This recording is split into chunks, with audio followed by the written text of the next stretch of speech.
Hello friends, welcome to our YouTube channel arithmetic to advance. आज के इस video में हम 7 दिसंबर 2022 के शिफ्ट फोर्थ के मैथ्स के क्वेश्चन सोल्व करेंगे। बाकी पीडीएफ आपको टेलीग्राम चैनल पर मिल जाएगी, वहां से आप पीडीएफ को डाउनलोड करके रख सकते हैं। तो यहाँ पर फर्स्ट क्वेश्चन के अंदर आपको दे रखा है, दो रेलगाड़ियाँ 36 किलोमीटर प्रति घंटा और 48 किलोमीटर प्रति घंटा की चाल से समान दिशा में चल रही हैं। तीव्र चाल वाली रेलगाड़ी द्वारा धीमी चाल वाली रेलगाड़ी में बैठे हुए एक पुरुष को पार करने में लिया गया समय 33 सेकेंड है। तो तीव्र चाल वाली रेलगाड़ी की लंबाई क्या होगी? तो यहाँ पर आप रिलेटिव स्पीड कैलकुलेट करते हैं। अब यहाँ पर दोनों रेलगाड़ियाँ जो है एक ही दिशा में चल रही हैं, तो रिलेटिव स्पीड यहाँ पर इन दोनों को माइनस करके आ जाएगी, यानी कि यहाँ पर डिफरेंस कितने का है? तो यहाँ पर डिफरेंस जो है 12 किलोमीटर प्रति घंटे का। अब यहाँ पर ऑप्शन आपको मीटर में दे रखे हैं, तो इस 12 किलोमीटर प्रति घंटे को क्या करना होगा? मीटर प्रति सेकंड में कन्वर्ट करना होगा, यानी कि 5/18 से इसको गुणा करना होगा। और ये 33 सेकंड में जो है पार कर जाती है, तो इसको मल्टीप्लाई कर देते हैं 33 में। तो आपके पास क्या आ जाएगी? डिस्टेंस आ जाएगी, यानी कि ये आपके पास कितनी आएगी? ये 6 से कटा 2 बार, और ये 6 से कटा 3 बार, 3 से कटा ये 11 बार, और ये 5 दूनी 10, यानी कि 110 मीटर जो है वो आपके पास आंसर आ जाएगा। नेक्स्ट देखिए, निम्न पाई चार्ट में एक कंपनी में विभिन्न श्रेणियों के कर्मचारियों का प्रतिशत वितरण दिखाया गया है। तो समूह बी के कर्मचारियों के संगत केंद्रीय कोण आपको बताना था। तो ये यहाँ पर 35% आपको दे रखा है। तो 35% ये दे रखा है, इसका मतलब यहाँ पर 35% की वैल्यू क्या हो जाएगी? यानी कि ये आपके पास 1% बराबर होता है 36/10, यानी कि इससे मल्टीप्लाई करते हो तो ये 5 दूनी 10 और ये 5 सत्ते 35, 2 से कटता 18 आता, 18 सत्ते 126 डिग्री जो है वो आपके पास यहाँ पर आंसर आ जाता। अब यहाँ पर देखिए, ये आपको पता होना चाहिए था कि 100% इक्वल किसके होता है, यानी कि केंद्र पर 100% का कोण बनता है, और ये 100% यानी कि केंद्र पर 360 डिग्री का कोण बनता है। तो 100% की वैल्यू क्या हो जाएगी? 360 डिग्री। तो 1% की वैल्यू कितनी हो जाएगी? 360/100, यानी कि 1 0 कट जाएगा, तो 36/10 आ जाएगा। तो ये आपको डायरेक्ट याद रखना था, तो इतना सा जो है आप कैलकुलेट कर लेते। 27 और 300 के बीच मध्यानुपाती कैलकुलेट करना था, तो √AB जो है वो आपके पास फॉर्मूला होता है। अगर ये आपके पास A है और ये B है, तो इनका मध्यानुपाती जो है कैसे कैलकुलेट करते हैं? इन दोनों का मल्टीप्लाई करके वर्गमूल ले लेते हैं, यानी कि 27 × में 300 करते तो √ के अंदर 8100 आता, √ के अंदर 8100 आता, और 8100 का वर्गमूल कितना हो जाता? 90। तो 90 जो है वो आपके पास करेक्ट आंसर होगा। x + 1/x = 7 है, तो इसकी वैल्यू बतानी थी। तो ये तो सिंपल था, यहाँ पर आपको जो है फॉर्मूला ध्यान में रखना था, यानी कि 7 का क्यूब करते हैं और माइनस कर देते हैं 3 × में 7। 7 का क्यूब क्या हो जाएगा? 343, और ये माइनस हो जाएगा 21, तो ये 322 बच जाता, यानी कि 322 जो है वो आपके पास करेक्ट आंसर होता। नेक्स्ट देखिए, एक गोले का आयतन आपको दे रखा है, उस गोले का पृष्ठीय क्षेत्रफल आपको कैलकुलेट करना था। तो यहाँ यानी कि गोले का आयतन क्या होता है? 4/3 πr³, यानी कि पाई की वैल्यू 22/7, पाई की वैल्यू 22/7 × में r, यहाँ पर r³ यानी कि r की वैल्यू तो यहाँ पर पहले कैलकुलेट करेंगे, फिर यहाँ पर पृष्ठीय क्षेत्रफल कैलकुलेट कर पाएंगे। और ये जो आपके पास ये आयतन है, ये कितना दे रखा था? 38,808 दे रखा था सेंटीमीटर क्यूब। अब यहाँ पर ये 4 से इसको कट करते तो ये यहाँ पर 9 चौके 36, 7 चौके 28, 0 और 4 दूनी 8, ये 4 से कट जाता। 22 से काटते तो 22 चौके 88, और शेषफल बचता 9 उतारते 0, 22 चौके 88, और फिर 22 से कम 22, यानी कि 441 बार कट जाता। अब ये r³ बराबर क्या आता? देखिए 441 को 21 का स्क्वायर लिख सकते हैं, और ये 7 × में 3 21 इधर आकर मल्टीप्लाई होगा, तो ये 21 का क्यूब हो जाएगा, यानी कि r बराबर कितना आ जाता? 21। आपको कैलकुलेट करना था इसका पृष्ठीय क्षेत्रफल कैलकुलेट करना था। तो पृष्ठीय क्षेत्रफल का फॉर्मूला होता है 4πr²। 4πr² यही तो होता है। तो यानी कि यहाँ पर 4 × में 22/7 करते, और r का स्क्वायर यानी कि 21 × में 21 करते, ये 7 से ये कटता 3 बार, और ये यहाँ पर 22 से पहले 21 को मल्टीप्लाई कर देते हैं, तो ये 22 से कम 22 का 2, 22 दूनी 44, 2 46, ये 462 आता, और इसके गुणा में हो जाता 12। 12 से इसको गुणा करते 12 दूनी 24 का 4 हासिल आती 2, और 12 5 60 बार 72, और 2 हो जाता 74 का 4 हासिल आती 7, 12 4 48, और 7 कितना हो जाता? 48 और 7 55, यानी कि 544 सेंटीमीटर स्क्वायर जो है वो आपके पास करेक्ट आंसर होता। ये यदि tan a बराबर 10/5 है तो यहाँ पर कोस स्क्वायर a की वैल्यू जो है वो आपको कैलकुलेट करनी थी। तो tan a बराबर ये है, tan a बराबर जो है ये 10/5 है, तो ये 10/15 है, तो यहाँ पर ये 5 से कटता यानी कि आपके पास 2/3 आ जाता, 2/3 आ जाता। अब यहाँ पर जो है आपके पास एक समकोण त्रिभुज बनता, यानी कि समकोण त्रिभुज में आपको क्या क्या दे रखा है यहाँ पर, ये आपके पास tan a जो है लंब बटे आधार होता है, यानी कि यहाँ पर लंब जो है वो आपको, अगर ये वाला एंगल a है तो लंब जो है ये हो जाएगा, यानी कि आपके पास 2 दे रखा है और आधार जो है वो आपको यहाँ पर 3 दे रखा है। तो कर्ण कितना हो जाएगा, यानी कि पाइथागोरस पर में लगाएंगे तो ये आपके पास 9 + 4 यानी कि √ के अंदर 13 आएगा। और ये आपके पास कोस a की वैल्यू क्या हो जाएगी, कोस a की वैल्यू हो जाएगी यहाँ पर आधार बटे कर्ण यानी कि 3/√13। और इसका स्क्वायर कैलकुलेट करना था तो स्क्वायर कर दीजिए इसका, यानी कि 9/13 जो है वो आपके पास आंसर आता। यहाँ पर ऑप्शन जो है आपको गलत दे रखे हैं, तो ये आपका एक्चुअल में जो है आंसर होता। यहाँ पर आप कैलकुलेट करेंगे 2700 रुपये पर 8 महीने के लिए 5 पैसे प्रति रुपये प्रति माह की दर से साधारण ब्याज ज्ञात कीजिए।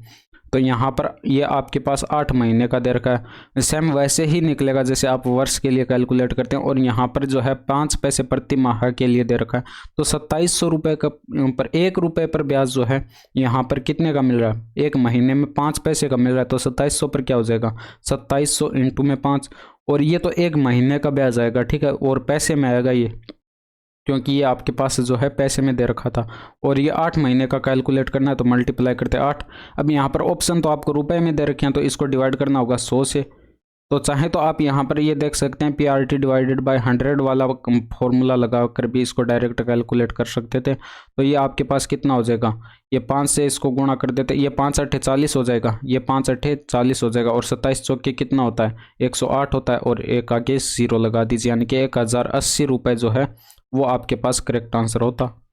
एक अर्धगोले की त्रिज्या आपको दे रखी है और इसका आयतन क्या होगा ये कैलकुलेट करके बताना था। तो यहाँ पर अर्धगोले का आयतन क्या होता है, 2/3 πr³ होता है, पाई की वैल्यू 22/7 इंटू में r³। अब ये देखिए त्रिज्या जो है वो आपके पास 5.6 थी, यानी कि पॉइंट हटाएंगे तो बट्टे में क्या आएगा, 10 आएगा। तो 56/10 रखेंगे त्रिज्या की जगह, तो 56/10 इंटू में 56/10 इंटू में 56/10, क्योंकि r का क्यूब होता है तो इसको 3 बार लिख देंगे मल्टीप्लाई में। और इसको सॉल्व करना था तो यहाँ पर इसको सॉल्व करेंगे तो ये कितने बार, यहाँ पर देखिए ये आपके पास 7 से कटेगा, ये 8 बार। अब यहाँ पर और डिवाइड मत कीजिए, कैलकुलेशन जो है वो डिफ़िकल्ट हो जाएगी थोड़ी सी। तो यहाँ पर 56 का स्क्वायर कैलकुलेट कर लेते हैं, तो ये 6 36 और यहाँ पर 60 का ये 63 का 3 और हासिल 6 और 25 6 31, ये 31 36 होता है। यानी कि स्क्वायर कैलकुलेट करने के ट्रिक्स आप यूट्यूब पर देख सकते हैं, यूट्यूब पर भरे पड़े हैं वीडियो के अंदर जो है, आप यहाँ पर ट्रिक जो है यूट्यूब पर सर्च मार के देख सकते हैं स्क्वायर निकालने की। इसके बाद यहाँ पर ये 8 दूनी 16 होगा ऊपर, और 16 से मैं इसको डायरेक्ट गुणा करा के लिख देता हूँ। 16 छिके 6 का 6 हासिलाती 9 और 16 3 48 और 9 कितना हो जाएगा, ये 48 और 9 57 हासिलाती 5 और 16 और 5 21 का 1 और हासिलाती आपके पास 2 और 16 3 48 और 2 50 और इसके गुणा में ये 22 बच जाता और ये बट्टे में जो है 3 था और इंटू में 10 की पावर 3 लिख सकता हूँ इनको, 10 × 10 × 10। अब यहाँ पर जो है ऊपर 22 से और गुणा कर दीजिए, यानी कि 22 छिके 132 का 2 हासिलाती 13, 22 7 154 और 13 167 का 7 हासिलाती 16 और 22 और 16 38 हो जाता, 38 का 38 आ जाता और 22 पंजे 110 होता है, तो ये बट्टे में 110 और यहाँ पर बट्टे में 3 इंटू में 10 की पावर 3 आता। अब यहाँ पर जो है आप इसको डिवाइड करते 3 से, तो ये आपके पास यहाँ पर 3 का भाग जाता है इसमें एक बार 3, यानी कि 3 त्रिका 9 और फिर भाग जाता कितने बार 3 का, यहाँ पर 2 से पल बच जाता, उतारते 0 यानी कि 6 त्रिका 18।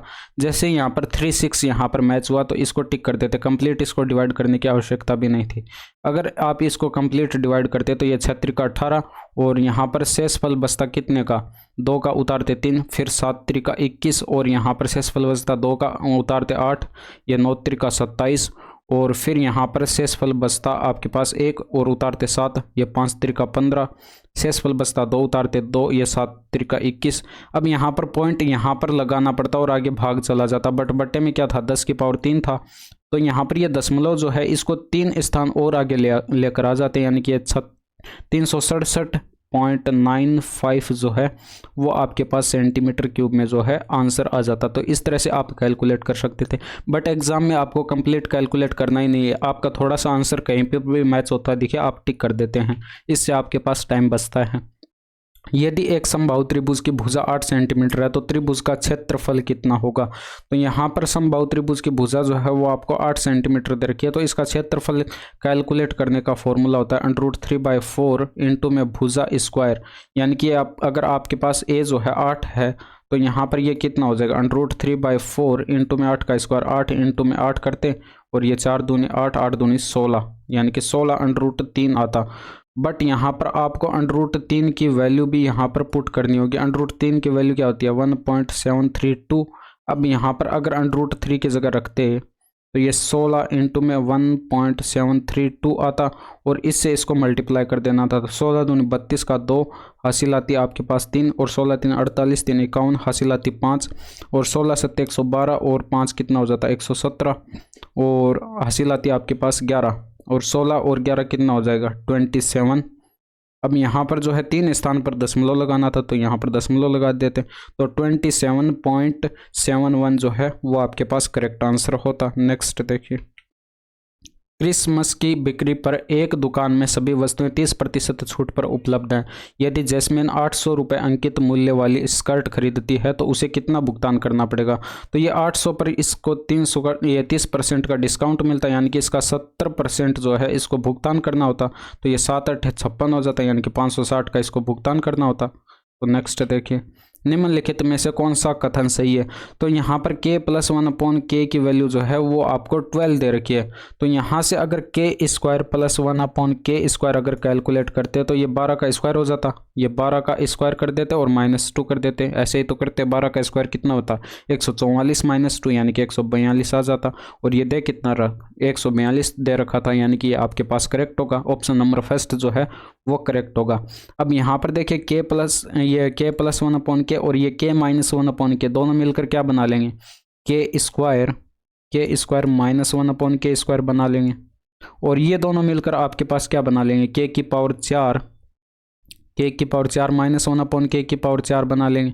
अब ये दोनों मिलकर जो है ये k⁴ और ये k⁴ यहाँ पर ये माइनस में और ये प्लस में, ये दोनों मिलकर क्या बना लेंगे ये k⁸, यानी कि ये आपके पास ओवरऑल देखा जाए तो k⁸ -1/k⁴ आता और दे कितना रखा था k⁴ -1/k⁴ दे रखा था।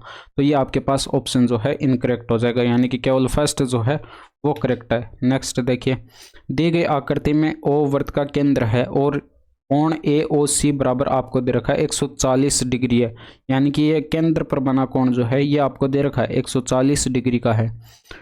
तो यहाँ पर कोण ABC बराबर आपको बताना था, यानी कि ये वाला एंगल जो है वो कैलकुलेट करके बताना था। तो यहाँ पर देखिएगा, अगर मैं यहाँ से बिंदु A से इस परिधि पर ये रेखाएं डालूं यहाँ पर, तो आपको पता है कि केंद्र पर बना कोण परिधि पर बने कोण का 2 गुना होता है, यानी कि ऐसे भी आप कह सकते हैं कि केंद्र पर बने कोण का आधा जो है वो परिधि पर बना हुआ कोण होता है। तो यहाँ पर 140 डिग्री का अगर आप आधा करते तो ये कितना आ जाता है, यानी कि इसमें 2 का भाग देते तो ये 70 डिग्री आ जाता, यानी कि ये आपके पास देखा जाए तो 70 डिग्री का है।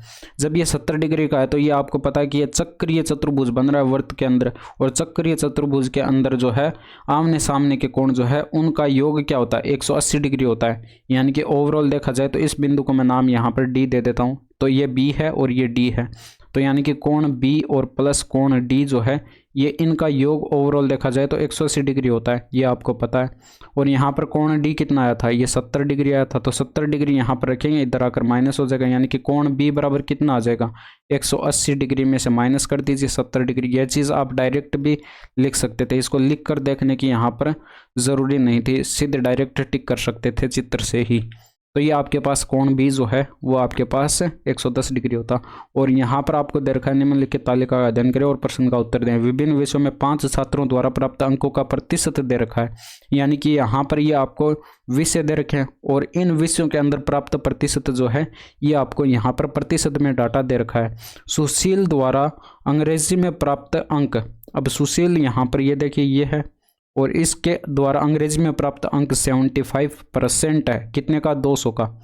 और इसके अलावा श्यामू द्वारा अंग्रेजी में प्राप्त अंक, ये श्यामू यहाँ पर है, और इसके द्वारा अंग्रेजी में प्राप्त अंक जो है 200 का 65% है, ठीक है। और यहाँ पर डिफरेंस इन दोनों का देखें तो कितना ज़्यादा दे रखा है, तो 10% ज़्यादा दे रखा है। अब ये जो 10% ज़्यादा दे रखा है तो 200 का 10% है ज़्यादा, ठीक है। तो यहाँ पर 200 का 10% कैलकुलेट करेंगे तो 200 इंटू में 10 और बटे में 100 कर देते हैं, यानी कि 100 से ये 2 0 कट जाता, और ये 2 इंटू में 10 ये 20 जो है अधिक यहाँ पर होता, यानी कि 20 अंक अधिक होते। तो ये आपके पास ऑप्शन नंबर 2 जो है वो करेक्ट होता। यदि दो संख्याओं का महत्तम समापवर्तक 8 है तो निम्न में से कौन सा उनका लघुत्तम समापवर्ती एलसीएम कभी नहीं होगा। तो मैंने आपको पहले भी बताया था कि ये जो एलसीएम होता है ये एचसीएफ का ही मल्टीपल होता है। तो यहाँ पर ये 40 8 का मल्टीपल है, क्योंकि 8 पंजे 40 होता है, तो ये आपके पास यहाँ पर एलसीएम हो जाएगा, और 7 8 56 भी हो जाएगा, और ये 8 6 48 भी हो जाएगा। बट 8 यहाँ पर 42 के गुणनखंड में 8 जो है वो कभी नहीं आएगा, तो ये आपके पास एलसीएम इनका कभी नहीं हो सकता। नीचे दी गई तालिका 5 विभिन्न वर्षों में 2 देशों द्वारा विदेशी व्यापार को दर्शाती है। तो सभी 5 वर्षों में देश पी द्वारा औसत विदेशी व्यापार जो है वो कैलकुलेट करना था। तो यानी कि औसत कैलकुलेट करने के लिए इन सभी को ऐड करना पड़ेगा। तो यहाँ पर ये आपके पास ये दोनों मिलकर कितना हो जाएगा, 200 हो जाएगा। 200 और 200 कितना हो गया, 400, और 400 और ये 620, और ये आपके पास 125 और ऐड करेंगे तो ये 745 हो रहा है इन सभी का टोटल। 5 से इसको डिवाइड करते तो यहाँ पर कितना आ जाता, एवरेज आ जाता, यानी कि यहाँ पर ये 15, ये आपके पास 5 से इसमें भाग देते तो 5 1 5, और यहाँ पर ये शेषफल बच जाता, 2 उतारते 4, 5 चौक के 20, और 9 पंजे 45, 149 जो है वो आपके पास करेक्ट आंसर होता। नेक्स्ट देखिए, अब यहाँ पर देखिए आप इनका स्क्वायर कर लीजिए, यानी कि यहाँ से अगर स्क्वायर करते तो ये कितना आता, a का स्क्वायर प्लस 1 का स्क्वायर 1 होता है, प्लस के अंदर 2a आता, और यहाँ पर इसका स्क्वायर करते तो ये a स्क्वायर प्लस 2 का स्क्वायर 4 आता, और प्लस के अंदर ये भी आपके पास 4a आता, 4a आ गया, और ये बराबर दे रखा है 16 के। अब यहाँ पर इनको ऐड करते तो ये a स्क्वायर कितना हो गया, 2a स्क्वायर हो गया, और यहाँ पर ये 4a और ये 2a और ये 4a कितना हो गया, 6a हो गया, और ये आपके पास 1 + 5 होगा, ये 1 + 4 जो है ये 5 हो जाएगा, और ये इधर आकर माइनस हो जाएगा, यानी कि 11 बच जाएगा, यानी कि इसकी वैल्यू जो है हमारे पास 11 आ गई। हमें इसको कैलकुलेट करना है, तो यहाँ पर 4a स्क्वायर बनाना है, तो इसको क्या करते, 2 से मल्टीप्लाई कर देते, यानी कि इस इक्वेशन को क्या कर देते, 2 से मल्टीप्लाई कर देते, तो हमारे पास क्या था, 2 से अगर इसको मल्टीप्लाई करते तो ये 4a स्क्वायर बन जाता, और ये प्लस के अंदर 6 दूनी 12a बन जाता। तो ये आपके पास 4a स्क्वायर और ये आपके पास 12a ये तो बन चुका है, और इधर भी हम क्या कर देते, 2 से मल्टीप्लाई कर देते तो ये इक्वल किसके हो जाता, 22 के। अब हमें यहाँ पर ये और चाहिए, यहाँ पर 40 और चाहिए, तो यहाँ पर दोनों साइड क्या कर देते, ये आपके पास 40 और ऐड कर देते, यानी कि यहाँ पर +40 करते, तो इधर भी +40 करना पड़ता है, यानी कि 22 + 40 करना पड़ता, और ये 62 हो जाता। तो इसकी वैल्यू जो है वो हमारे पास 62 आती। नेक्स्ट देखिए, रमेश का दावा है कि वह ₹36 प्रति किलो प्याज बेच रहा है, जिसकी कीमत ₹40 प्रति किलो है, लेकिन वह 1 किलो के बजाय 800 ग्राम देता है। रमेश का प्रतिशत लाभ या हानि आपको कैलकुलेट करना था। तो यहाँ पर देखिए, एक्चुअल में जो है यहाँ पर ये 40 प्रति किलो जो है यहाँ पर इसकी कीमत है, तो ये 40 किलो जो है ये 40 रुपये जो है 1 किलो का यहाँ पर मूल्य है, और ये यहाँ पर 36 किलो में ये बेच रहा है, ये 36 रुपये प्रति किलो में ये बेच रहा है, यानी कि 36 रुपये में ये बेच रहा है। और यहाँ पर जो है ये 1 किलो, यानी कि इसके पास से कितना जा रहा है, यानी कि यहाँ से ये 800 ग्राम जा रहा है, यानी कि 40 रुपये के हिसाब से 800 ग्राम जो है इस दुकानदार के पास से, ये रमेश के पास से जो है ये जा रहा है। बट ये यहाँ पर ये 36 रुपये जो ले रहा है ये कितने के ले रहा है, 1 किलो के ले रहा है, यानी कि ये बोल कितने का रहा है कि 1 किलो के कितने 36 रुपये हैं। और 1 किलो के अंदर जो है यहाँ पर कितने ग्राम होते हैं, 1000 ग्राम होते हैं। तो यहाँ पर ये 1000 ग्राम और ये 800 ग्राम, इनको मल्टीप्लाई कर देते तो ये आपके पास 800 के 32,000 होता और ये आपके पास कितना होता 36,000 होता। इनका डिफरेंस अगर देखें तो ये इनको कितने का प्रॉफिट हो रहा है, यानी कि 32,000 के रुपये 36,000 में दे रहा है। तो यानी कि 32,000 की वस्तु जो है वो 36,000 में दे रहा है। तो ये इसको यहाँ पर 4,000 का जो है प्रॉफिट हो रहा है। 4,000 का प्रॉफिट हो रहा है कितने पर, 32,000 पर। तो ये यहाँ पर गुणा कर देते हैं 100 से, तो प्रॉफिट परसेंटेज आ जाता है। यानी कि यहाँ से ये आपके पास जो है इससे 8 बार कट जाएगा डायरेक्ट। और यहाँ पर 1/8 की परसेंटेज वैल्यू जो होती है वो 12.5% होती है, यानी कि 12.5% का इसको लाभ होता। तो ऑप्शन नंबर फर्स्ट जो है वो करेक्ट होता। नेक्स्ट देखिए, यदि आकृति में दिखाए गए अनुसार एक त्रिभुज ABC खींचा गया है जिसमें AB बराबर AC है, यानी कि ये AB भुजा जो है वो AC के बराबर दे रखी है, तो ये क्या हो गया, समबाहु त्रिभुज हो गया। और जब ये समबाहु त्रिभुज है तो ये वाला एंगल जो है इस वाले एंगल के बराबर होगा, यानी कि ये दोनों एंगल जो है वो आपस में क्या होंगे, बराबर होंगे। और यहाँ पर कोण ACD बराबर जो है ये 130 डिग्री दे रखा है। तो ये आपको पता है कि ये रैखिक युग्म कोण बनेगा, यानी कि यहाँ पर जो है ये 180 डिग्री का कोण पूरा बनेगा। तो 130 डिग्री तो ये इतना हो गया, तो ये इतना बचा, ये कितना बचा, ये 50 डिग्री बचा।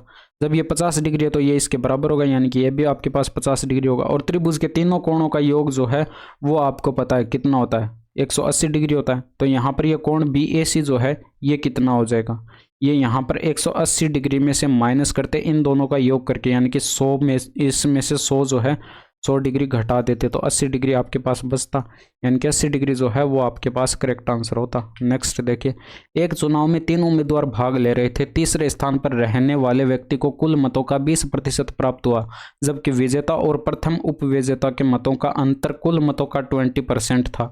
यदि प्रथम उपविजेता और द्वितीय उपविजेता के मतों का अंतर 37,000 था तो विजेता को कितने मत प्राप्त हुए। तो देखिए, क्वेश्चन की लैंग्वेज को समझने की कोशिश करें। यहाँ पर ये चुनाव में जो है 3 उम्मीदवार थे, उन 3 उम्मीदवारों को मैं मान लेता हूँ X, Y और ये Z थे, ठीक है, X, Y, Z थे। अब यहाँ पर देखिए, ये जो है आप यहाँ पर विजेता देख रहे हैं और ये प्रथम उपविजेता और ये यहाँ पर द्वितीय उपविजेता, यानी कि ये 3 नाम यहाँ पर आप देख रहे हैं। तो विजेता तो यहाँ पर एक होता है, विजेता तो यानी कि ये आपके पास जीतने वाला उम्मीदवार है। इसके बाद यहाँ पर सेकंड स्थान पर रहता है, उसे हम प्रथम उपविजेता कहते हैं, प्रथम उपविजेता।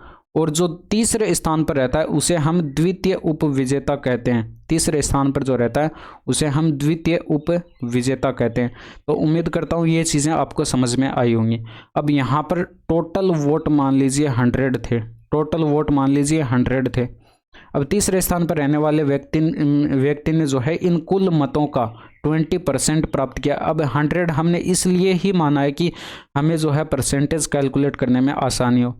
तो यानी कि Z द्वारा प्राप्त मत कितने हो जाएंगे, ये 100 का 20% यानी कि 20 ही होता है, तो इसीलिए हमने इसको 100 माना था।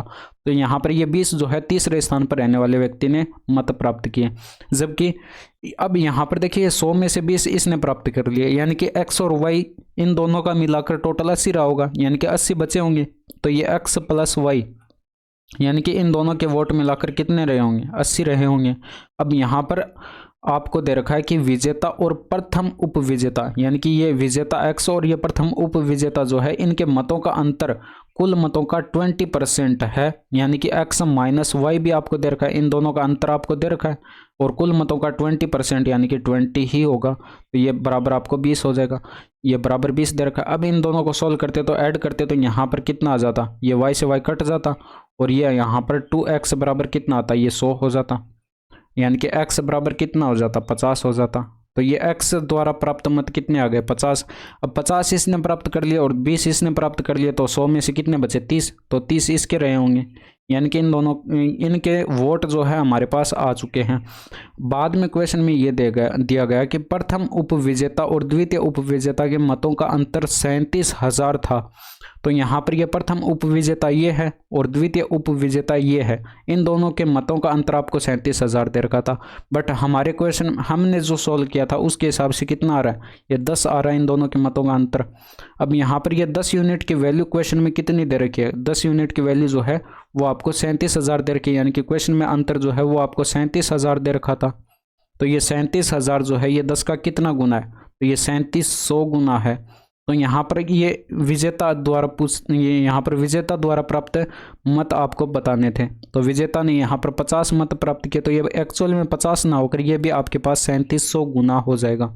यानी कि यहाँ पर ये 37 से 5 को गुणा करेंगे तो ये 5 7 35 का 5 और हासिल 3 15 3 18 और आगे 3 0 लगा दीजिए, यानी कि 1,85,000 जो है वो आपके पास करेक्ट आंसर होगा। नेक्स्ट देखिए, 3x की power 4 minus 2x square plus 4x minus 1 को 2x माइनस 1 द्वारा विभाजित करने पर शेषफल आपको ज्ञात करके कैलकुलेट करके बताना था। यानी कि इसको आप क्वेश्चन को जो है दो मेथड से कर सकते हैं। अब पहला मेथड क्या रहेगा, चाहे तो आप इस वाले बहुपद को इस वाले बहुपद से डिवाइड करके देख सकते हैं, बट वो प्रोसेस जो है वो थोड़ा सा लेंथी होगा।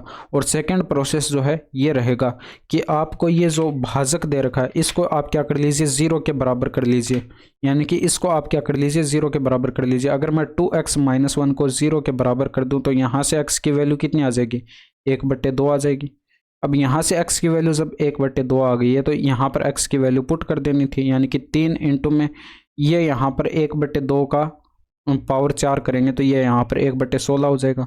और ये माइनस 2 इंटू में 1/2 का स्क्वायर करेंगे तो 1/4 और यहाँ पर ये प्लस 4 इंटू में 1/2 और ये माइनस का 1।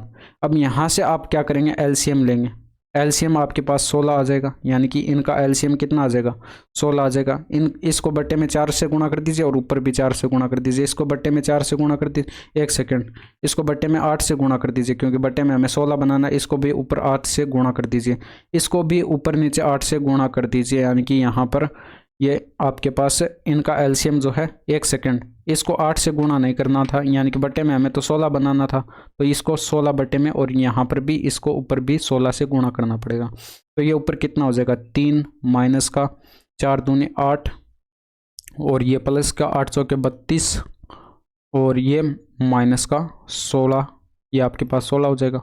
अब यहाँ पर आप क्या करेंगे, ये 16 इसमें से घटाएंगे, यानी कि 16 बच गया और 16 में से 8 जाएगा, 8 बच गया, 8 3 यहाँ पर आपके पास 8 3 कितना हो जाएगा, ऊपर 11 हो जाएगा और बट्टे में 16, तो 11/16 जो है वो आपके पास रिमाइंडर होता। नेक्स्ट देखिए, tan theta plus cot theta बराबर 12 है, तो tan square theta plus coat square theta की वैल्यू कैलकुलेट करनी थी। तो आप यहाँ पर सिंपल सा इन दोनों का स्क्वायर कर दीजिए, यानी कि दोनों साइड स्क्वायर कर दीजिए। तो यहाँ पर a + b का होल स्क्वायर वाला फॉर्मूला लगाएंगे तो ये tan स्क्वायर थीटा होगा और ये प्लस के अंदर कोट स्क्वायर थीटा होगा और ये प्लस के अंदर 2 इंटू में tan थीटा होगा और इंटू में कोट थीटा होगा और ये बराबर जो है 12 का स्क्वायर 144 होता है, तो ये इक्वल 144 हो जाएगा।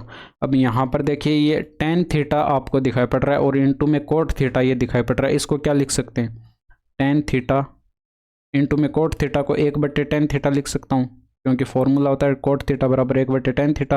ये tan थीटा से tan थीटा कट गया। ओवरऑल देखा जाए तो यहाँ पर tan थीटा कोट थीटा की वैल्यू कितनी आई, 1 आई। 1 इंटू में 2 करेंगे तो ये 2 आएगा और इधर आकर माइनस हो जाएगा, यानी कि यहाँ से अगर देखा जाए तो tan square theta plus coat square theta की वैल्यू क्या आएगी, ये 144 में से -2 हो जाएगा, तो ये 142 बच जाएगा, यानी कि 142 जो है वो आपके पास करेक्ट आंसर होगा। 12 पुरुष और 12 महिलाएं किसी काम को 9 दिन में पूरा कर सकते हैं। 6 पुरुष और 15 महिलाएं उसी काम को 12 दिन में पूरा कर सकती हैं। आधा काम पूरा करने में 9 महिलाओं को कितना समय लगेगा। देखिए यहाँ पर 12 मेल हैं और प्लस के अंदर 12 फीमेल हैं और ये मिलकर जो है यहाँ पर 9 दिन तक कार्य करते हैं। सेम यहाँ पर जो है उसी कार्य को जो है 6 मेल और प्लस में 15 फीमेल मिलकर 12 दिन में कर सकते हैं, यानी कि इंटू में 12 हो जाएगा। और ये टोटल वर्क होंगे, यानी कि आपस में बराबर होंगे। और यहाँ से 3 से इसको कट करते 3 बार कट जाता, और ये 3 से कटते ये 4 बार कट जाता। और इसको मल्टीप्लाई करते 12 3 36 m, और ये भी 36 f, और ये इक्वल आ जाता है यहाँ पर 6 चौके 24 m और 15 चौके 60 f। यहाँ से डिफरेंस कैलकुलेट करते तो ये कितना आता, यानी कि इधर लाकर घटा देते तो यहाँ पर ये 12 m बचता, और ये इक्वल यहाँ पर ये 36 इधर लाकर घटाते तो ये 24 f बचता। और यहाँ पर मेल और फीमेल का रेशियो कितना आ जाता, ये 12 दूनी 24, यानी कि 2:1 आ जाता। 2:1 जो है इनका रेशियो आ चुका है आपके पास, इनकी क्षमताओं का रेशियो आ चुका है। तो यहाँ से आप क्या करते हैं, टोटल वर्क कैलकुलेट कर लेते, किसी भी साइड यहाँ पर m और f की वैल्यू पुट कर दीजिए, यानी कि टोटल वर्क कितना हो जाएगा। इस 12 इंटू में एक मेल की एफिशिएंसी कितनी है, यानी कि 2 है, तो यानी कि 12 इंटू में 2 होगा, और ये प्लस के अंदर 12। एक फीमेल की एफिशिएंसी कितनी है 1, यानी कि f की जगह 1 रखते, और ये मल्टीप्लाई में कितना था 9 था, यानी कि इसको गुणा 9 कर दीजिए। तो 12 दूनी 24, और ये 12 कितना हो जाएगा 36 इंटू में 9, और 36 इंटू में 9 करते तो ये 9 6 नम 54 का 4, और हासिल आती आपके पास 5, 6 नम 54 हासिल आती 5, 9 त्रिका 27, और 5 कितना होता 32 होता, यानी कि 324 जो है वो आपके पास टोटल वर्क आ जाता। अब इस काम का आधा काम कराना है, यानी कि 9 महिलाओं द्वारा जो है इस पूरे काम का आधा काम हमें करवाना है। तो ये पूरा काम कितना है 324 है, और इसका आधा करते हैं, यानी कि 1/2 से इसको गुणा करना होता। अब ये 9 महिलाओं द्वारा करवाना है, तो 9 का भाग देते, और एक महिला की क्षमता कितनी है 1 यूनिट, तो इसको 1 से गुणा कर देते। तो यहाँ पर इसको सॉल्व कर लेना था, यानी कि यहाँ पर ये 2 से कटेगा तो 2 एकम 2, और 6 दूनी 12, 2 दुआ 4, यानी कि 162 आता। अब यहाँ पर 9 से और 162 को डिवाइड कर देना, यानी कि आपके पास 9 एकम 9 और 9 8 72, यानी कि 18 दिन का जो है उनको समय लगता। 18 दिन जो है वो आपके पास करेक्ट आंसर होता। नेक्स्ट देखिए, निम्न तालिका 1933 से 1998 तक विभिन्न प्रकार के दोपहिया वाहनों के उत्पादन को दर्शाती है। दोपहिया वाहनों की संख्या आपको 1000 में दे रखी है। किस वर्ष कुल उत्पादन में पिछले वर्ष की तुलना में न्यूनतम प्रतिशत वृद्धि हुई। तो यहाँ पर आप देखिए 1993। अब एक चीज़ यहाँ पर देखिए, पहले ऑप्शन देख लेंगे कि आपको कौन कौन से डाटा जो है वो चेक नहीं करने। यहाँ पर ये 1993 ऑप्शन में नहीं है तो इसको चेक नहीं करना, 1998 भी ऑप्शन में नहीं है तो इसको भी चेक नहीं करना। अब यहाँ पर जो है ये 237, अब इनका कुल उत्पादन का देखना है, यानी कि वृद्धि यहाँ पर देखनी, तो कुल यहाँ पर है। और ये 1994 में 237 था, और 1995 में कितना हो गया 251.5। ओवरऑल देखा जाए तो कितने का इंक्रीमेंट हुआ, यानी कि 4.1, और ये आपके पास 4.5 और ये 14.5 का इंक्रीमेंट यहाँ पर देखने को मिल रहा है। यहाँ से लेकर यहाँ तक, यानी कि 1996 तक आपको कितने का इंक्रीमेंट देखने को मिल रहा है, यानी कि ये 0.5 और ये 6.5 और 16.5 का इंक्रीमेंट जो है वो आपको यहाँ पर देखने को मिल रहा है। और इसके बाद यहाँ पर इसकी बात करें, यहाँ से लेकर यहाँ तक इंक्रीमेंट की बात करें तो कितने का इंक्रीमेंट आपको दिखाई पड़ रहा है, यहाँ पर ये 1.5 और 31.5 का इंक्रीमेंट आपको यहाँ पर दिखाई पड़ रहा है। तो सबसे कम इंक्रीमेंट जो है यहाँ पर ये 1995 में हुआ है, यानी कि 1995 में सबसे कम इंक्रीमेंट हुआ है। तो परसेंटेज वृद्धि जो है वो भी आपके पास यहाँ पर 1995 में कम होगी, यानी कि न्यूनतम प्रतिशत वृद्धि आपसे पूछी गई थी, तो ये 1995 जो है वो आपके पास करेक्ट आंसर होगा। नेक्स्ट देखिए, किसी टोकरी में रखे सेबों का औसत भार 50 किलो है, उस टोकरी में 60 किलो औसत भार वाले 6 और सेब मिलाए जाते हैं। यदि टोकरी के सेबों के औसत भार में 5 किलो की वृद्धि होती है तो टोकरी में प्रारंभ में रखे सेबों की संख्या ज्ञात कीजिए। तो यहाँ पर आप देखिए ये 50 सेब थे, और मान लीजिए टोकरी के अंदर पहले जो है ये 50 किलो जो है इनका एवरेज था, ठीक है, और ये जो है टोकरी के अंदर सेबों की संख्या मान लीजिए x थी, तो टोटल वेट कितना हो जाएगा टोकरी के अंदर, यानी कि इतना हो जाएगा। उस टोकरी में 60 किलो औसत भार वाले, यानी कि 60 किलो औसत भार था और 6 सेब मिलाए गए थे, यानी कि टोटल कितना वेट लेकर आए ये 60 इंटू में 6। और अब जो है टोकरी के अंदर जो सेव रखे हैं उनका औसत वेट कितना होगा, ये x सेव यहाँ पर थे और 6 सेव और आ गए, यानी कि x + 6 का इसमें भाग दे देंगे तो एवरेज आता। और पहले एवरेज कितना था 50 था, पहले एवरेज 50 था, इसमें 5 का इंक्रीमेंट हो जाता है, यानी कि इसमें 5 और जुड़ जाते हैं, तो ये ओवरऑल देखा जाए तो कितना हो जाता है 55। इसी को सोल्व करना था, ये ऊपर आपके पास 50x होगा और ये प्लस के अंदर 360 हो जाएगा और ये इक्वल, ये यहाँ पर इसको क्रॉस मल्टीप्लाई कर दीजिए, यानी कि x + 6 को इधर लाकर मल्टीप्लाई कर दीजिए तो ये 55x हो जाएगा और ये प्लस के अंदर 5 के 30 और ये आपके पास 30 और 3 33 यानी कि 330 हो जाएगा। यहाँ से डिफरेंस कैलकुलेट करें तो 5x की वैल्यू कितनी आएगी, ये यहाँ पर 30 की आएगी और x इक्वल टू कितना आ जाएगा 6 और x यहाँ पर पहले जो टोकरी में सेव थे, पहले टोकरी में सेव थे उनको माना था, तो यहाँ पर पहले टोकरी के अंदर सेव कितने थे 6 थे। नेक्स्ट देखिए, यदि tan 4tan = 3 है तो यहाँ पर इसके वैल्यू कैलकुलेट करनी थी, तो यहाँ पर सीधे आप यहाँ पर कुछ नहीं करना, tan θ = 3/4 लिख सकते हैं। तो यहाँ पर सीधे आप यहाँ पर एक ट्रिपलेट से यहाँ पर जानते होंगे कि 3, 4 और 5 का यहाँ पर जो है ये ट्रिपलेट बनता है और सबसे बड़ी भुजा क्या होती है, कर्ण होती है, हाइपोटेनस। और यहाँ पर ये 3 आपके पास लंब होगा यानी कि ये परपेंडिकुलर होगा और ये बटे में 4 जो है ये आपके पास बेस होगा क्योंकि लंब बटे आधार होता है। और यहाँ से ये वैल्यू आ चुकी है तो इसकी वैल्यू आप डायरेक्ट कैलकुलेट कर सकते हैं।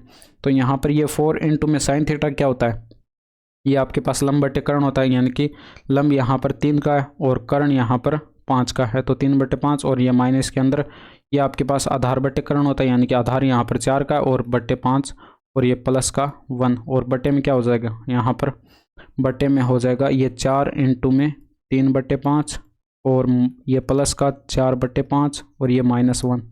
अब यहाँ पर इसको सोल्व करना था तो यहाँ पर ऊपर एलसीएम लेते तो यहाँ पर ये 5 एलसीएम आ जाता है यहाँ से और यहाँ से 5/5 बनाने के लिए ऊपर 5 से गुणा कर देते हैं और नीचे भी 5 से गुणा कर देते हैं।